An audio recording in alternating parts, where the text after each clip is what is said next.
You should start a Pokemon card business in 2025, and here's why. Now, there's lots of doom and gloom in the hobby right now, and for good reason.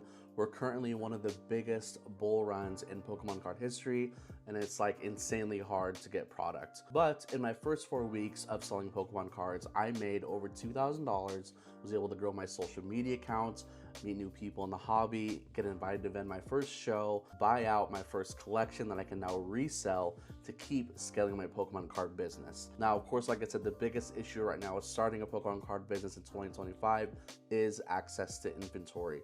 Not just any inventory, but good sealed inventory at a wholesaler, even at retail price.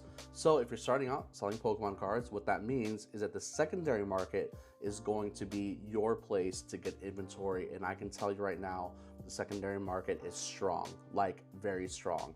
I go to Marketplace and eBay every day, seeing people posting new cards or their collections, which means people are motivated to sell and you are a motivated buyer. Now that I've launched my social media accounts about my love and journey with Pokemon cards, I've had multiple people reach out to me asking if I want to buy their collections. So at least for me, I'm in no short of inventory, and it's really going to come down to what your motivations are. So if you're looking to make a quick buck and just want to go viral and be like the big streamers, you'll honestly get very disappointed, burnt out, and you will ultimately quit, which is why I think once all of this hype dies down, most people are going to quit once they realize there's no more money for them to be made. So how did I start? I started with a fraction of my personal collection. My personal collection alone right now is valued around $15,000, but I am a collector first and a seller second, so most of that won't be touched. I started with my personal collection, sold a bunch on eBay, my website, or in person, and graded a few cards that returned as PSA 10s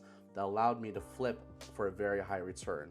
With all that, I sold, I bought out a collection, I bought sealed product from Japan, and now I'm able to resell all of that to keep growing and scaling my business from there, all with access to virtually no inventory. And I did all this while working a full-time job, owning a media agency on the side where I had to work evenings for a commercial I was shooting for a client. Imagine what I could have done if I didn't have all those things taking up my time to grow this side hustle. I probably could have been closer to $5,000 or even $10,000 even. So if you truly love Pokemon and this hobby that is a very expensive and very demanding hobby, the ups and down seasons will happen just like with any business. The question is, are you willing to stick it out? So what's holding you back from starting a Pokemon card business in 2025? Comment below if that's you. I'd love to hear your journey.